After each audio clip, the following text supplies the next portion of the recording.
Here we are on part 6 of rebuilding my Giesler French River boat, and I'm just going to sand the bottom.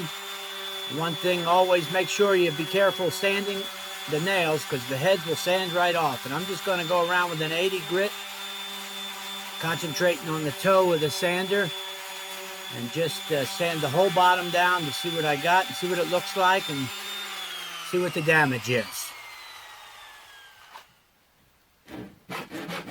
Next thing I wanted to do was remove the strakes from the underside. There's one on each side, they're kind of a stabilizing piece. And I couldn't get any of the screws that hold it down loose, so I found the best thing to do was just chisel some of the wood out on each, before each screw. Then take a grinder and just grind the screw heads off and pop them through. Just work on each one at a time. And I'm glad I took these off. I'm glad they were in bad shape because it made the glassing the bottom of the boat a lot easier without them on there. It would have made it even easier if the keel wasn't on there, but I wasn't about to take that off. That was in good shape. But after I got all the heads cut off, I just pried it off and ground all the screws would come out and pop there were screws with the T-nuts on the inside. I pushed them in, and that gave me a good surface to finish when I got done.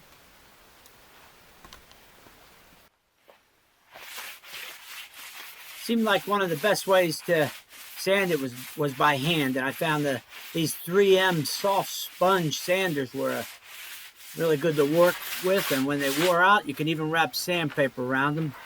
And it made it a good surface to sand on, and that helped me out getting the sanding done.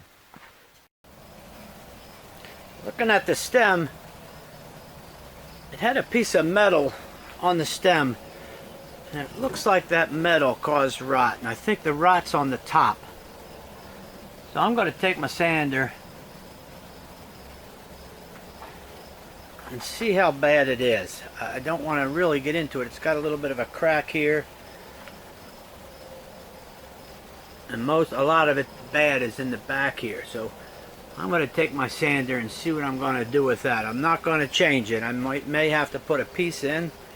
It's not bad at the front.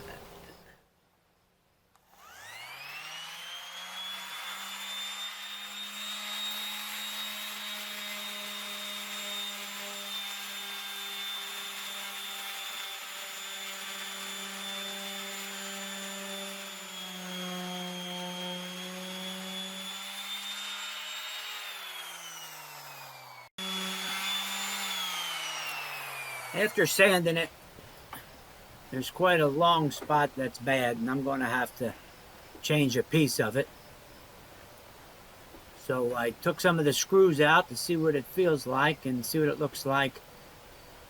And coming down around the corner, all the way back to where it splices is pretty bad, so I'm going to replace that.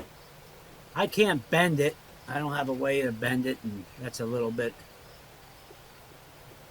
too much for me right now, so I'm going to just get a wide piece and try and get as much end grain out of it as I can. There you can see the bottom, the bottom of the boat's in good shape. It's just the top of that's got a lot of rot. It's got a crack right at one of the screws, so I'm just going to make a piece and change it out and go from there.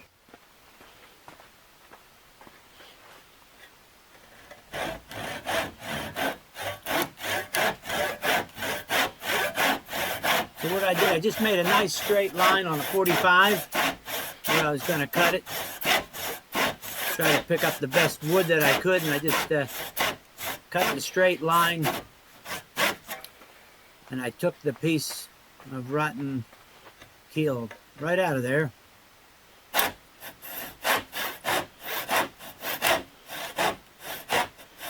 Trying to cut it as straight as I could so that the new piece would fit fairly well.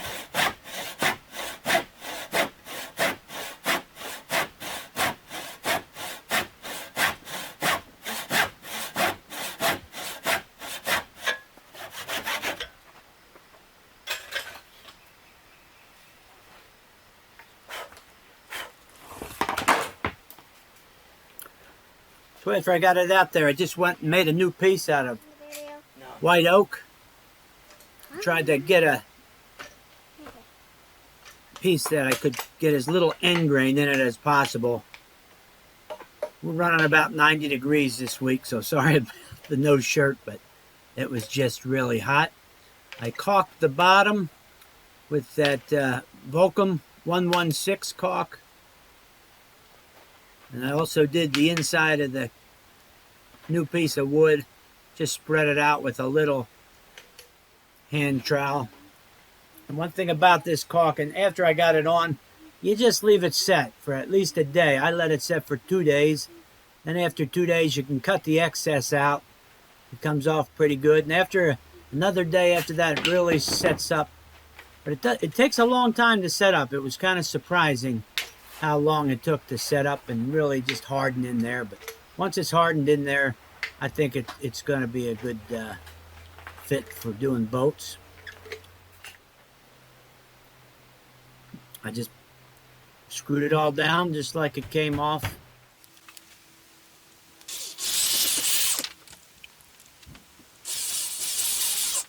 And when I was finished doing that, I just went over the whole bottom and fixed any flaws that I could.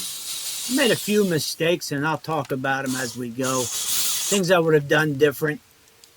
Things that might have worked out better, but overall, I think we're on the right track. One of the problems with a boat like this boat's not a very valuable boat. So you get started to put a lot of money into it. It's just not worth it. So I just want to get it where it looks nice and as little expense as I can. All that excess caulk will cut right out with a razor knife and then a little sanding, and it'll clean right up. All right, there's some holes here. Some of these holes go straight through, and I'm not going to fill them, but some of these had screws in them, so I got to fill them. So I'm going to plug it.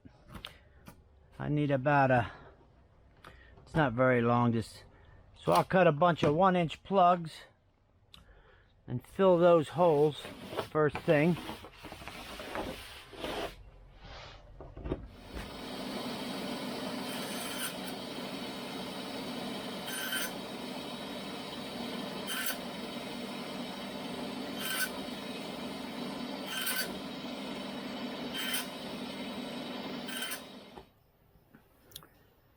These holes screw holes don't go all the way through, so I'm just going to set a little stop at enough to get the plug in there.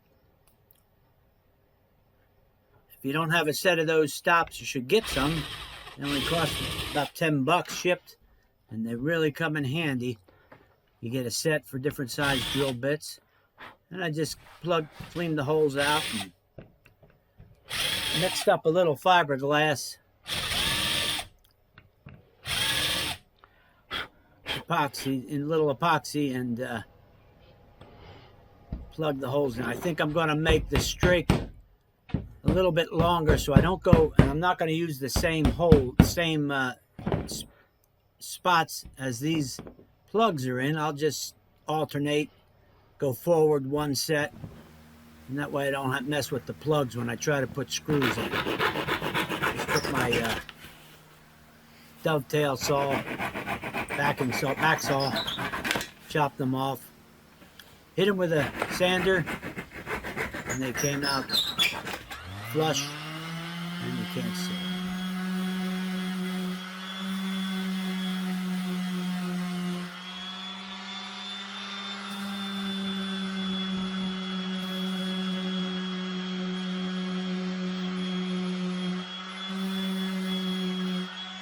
Gaps that need to be filled in the transom. 1, 2, 3. The rest of the small ones I'll just fill with epoxy. So I'll just clean them out and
Next thing, I screwed the keel to the transom with 4 screws. Just measured them out and drilled them out and put those in. I tried to go all around the bottom after this and get any flaws repaired that were showing any damage to the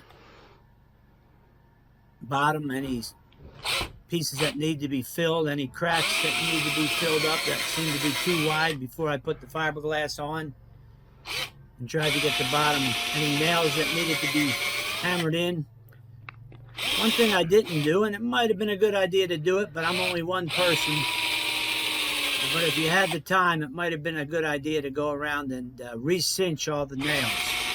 That'd be quite a job, but I know some of them were a little bit on the loose side, but I just don't have another person.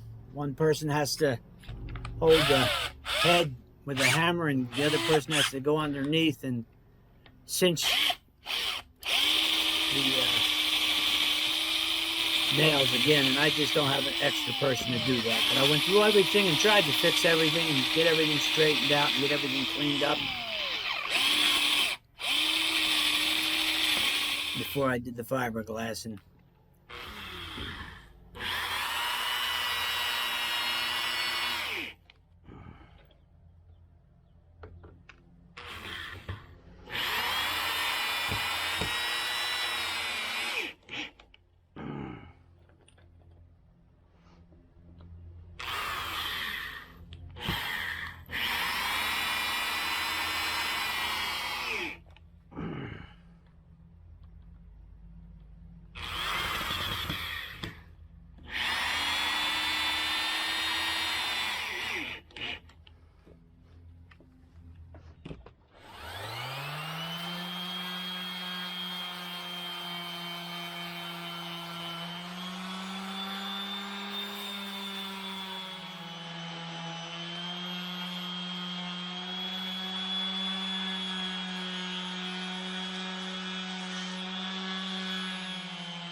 That's going to finish up part 6. I'm going to clean everything up with the vacuum and wipe it all down.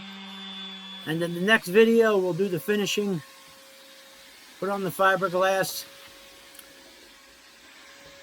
And we'll see how we turn out. Don't forget to like and subscribe, and thanks for watching.